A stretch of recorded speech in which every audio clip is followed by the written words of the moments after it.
Story. ఒక్క missing case. రోజులు గడుస్తున్నాయి, ఏ ఫలితం లేదు. బాలిక కనిపించదు, మృతదేహం దొరకలేదు. నిందితులు కథలు చెప్తున్నారు, దర్యాప్తు దారి తప్పేలా చేస్తున్నారు. వెతుకులాట ముగియటం లేదు. ఎక్కడుంది బాలిక? ఆ ఊర్లో ఏం జరిగింది? ముచ్చుమర్రి గ్యాంగ్ రేప్ పై రియల్ స్టోరీ చూద్దాం. ఆ ఊర్లో ఓ బాలిక మాయమైంది. చంపిన వాళ్ళు పూటకో మాటతో తప్పుదారి పట్టించారు. కృష్ణానది కాలువలో పడేశామన్నారు, పాతి పెట్టామన్నారు. అసలు మృతదేహం మాత్రం దొరకలేదు. సంచలనంగా మారిన ముచ్చుమర్రి ఘటనలో అసలేం జరిగింది? లైంగిక దాడి, హత్యకు గురైన ఆ బాలిక దేహం ఎక్కడుంది? ఏం చేశారు? రాష్ట్రాన్ని కుదిపేస్తోంది. రోజులు గడుస్తున్నా ఇంకా క్లారిటీ రాలేదు. కృష్ణా నీళ్లను జల్లడబడుతున్నా, అత్యాధునిక స్కానర్లతో వెతుకుతున్నా ఫలితం లేదు. అన్ని ప్రయత్నాలు విఫలమవుతున్నాయి. అధికారులపై ఒత్తిడి పెరుగుతోంది. పోలీసులు సస్పెండ్ అవుతున్నారు. కానీ వెతుకులాట ఆగలేదు. ఓ బాలిక, వయసు 9 ఏళ్లు, 5th క్లాస్ చదువుతోంది. 3 మగపిల్లలు, 2 10వ తరగతి, 1 6వ తరగతి చదువుతున్నారు. సాధారణ లెక్కల ప్రకారం అయితే అందరూ చిన్నపిల్లలే. కానీ కాలం మారింది, నేరాల తీరు మారింది. స్మార్ట్ ఫోన్ కాలంలో పిల్లలు పెద్దలు తేడా లేదు.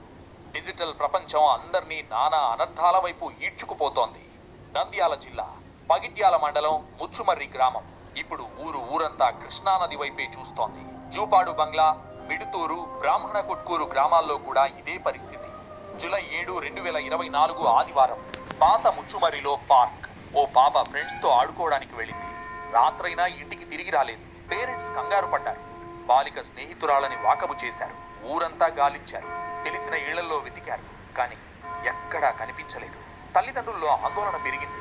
పోలీసుల్ని ఆశ్రయిస్తే తమ బిడ్డ దొరుకుతుందని భావించారు. ముచ్చుమర్రి పోలీస్ స్టేషన్లో బాలిక తల్లిదండ్రులు ఫిర్యాదు చేశారు.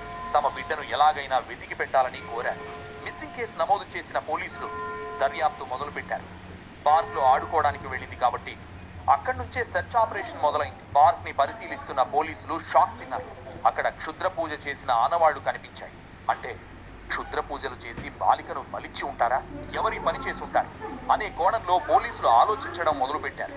ముచ్చుమర్రితో పాటు సమీప గ్రామాలను జాగిలంతో జల్లడ పట్టడం మొదలుపెట్టారు. ముచ్చుమర్రి పార్క్ నుంచి ఎత్తిపోతల పథకం అప్రోచ్ కెనాల్ పరిసరాల్లో తిరిగి పంప్ హౌస్ వద్ద చెట్ల దగ్గరకొచ్చి జాగిలం ఆగిపోయింది. దీంతో అక్కడే ఏదో జరిగి ఉంటుందనే నిర్ధారణకొచ్చారు. 2 రోజులు గడిచాయి. నేరం ఎక్కడ జరిగిందో తెలిసింది. కానీ ఏం జరిగిందో తెలియదు.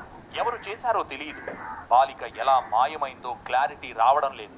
ఎవరి పని చేస్తుంటారో సమాధానం దొరకడం లేదు. అయితే అక్కడే ఆడుకుంటున్న ఓ చిన్నారి ఇచ్చిన సమాచారం దర్యాప్తుకి ఊతమిచ్చింది. అనుమానం 3 మైనర్ల వైపు మళ్ళింది. ఈ 3ని అదుపులోకి తీసుకుని విచారిస్తుంటే అసలు నిజం బయటపడింది. చంపేశారు, దారుణంగా చంపేశారు. చాక్లెట్ ఆశ చూపించి పార్క్ నుంచి తీసుకెళ్లి చంపేశారు. క్రూరంగా లైంగిక దాడి చేసి అంతం చేశారు. 3 చిన్నపిల్లలే. ఒకడికి నిండా 16 ఏళ్లు కూడా లేవు. 10వ తరగతి 6వ తరగతి చదివే పిల్లలు. ఇళ్లల్లో ఇంకా చిన్నపిల్లలుగానే చూసే వయస్సు. కానీ ఆ 3 పసితనం కోల్పోయి చాలా కాలమైంది. కారణాలేవైనా, ప్రభావాలేవైనా ఓ బాలికను అంతం చేశారు. లైంగిక దాడికి పాల్పడి బాలిక ఆనవాళ్లు కూడా లేకుండా చేశారు. బాలిక చనిపోయిందని తేలింది. మిస్సింగ్ కేసు కాస్త POCSO act, gang rape, murder సెక్షన్లకు మారింది. కానీ బాలిక దేహం ఎక్కడా? పాతిపెట్టారా? దహనం చేశారా? కృష్ణానది కాలువలో విసిరేశారా?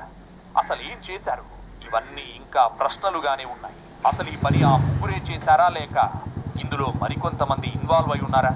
పోలీసులకు కొత్త సవాళ్లు ఎదురయ్యాయి. వీటికి సమాధానం వెతికే పని మొదలుపెట్టారు. ఈ ప్రశ్నలకు సమాధానం అంత తేలిగ్గా దొరకదని పోలీసులు అప్పుడు ఊహించలేదు. చెట్టు, పుట్ట, కాలువ, నది, ఎక్కడ వెతికినా ఎలాంటి ఆనవాళ్లు ఏది దొరకటం లేదు. పూటకో కథ చెప్తున్న మైనస్ దర్యాప్తుని తప్పుదారి పట్టించారు. ప్రజా సంఘాలు ఆందోళన చేస్తున్నాయి. బాలిక కుటుంబం కన్నీరు మున్నీరవుతోంది.